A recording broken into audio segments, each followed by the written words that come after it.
போயிருச்சே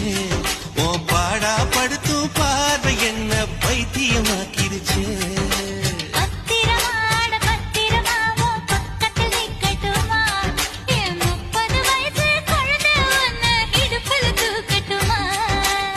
இடுப்பும் அடுப்புல ஊஞ்சல் கட்டி தூளியும் ஆடட்டுமா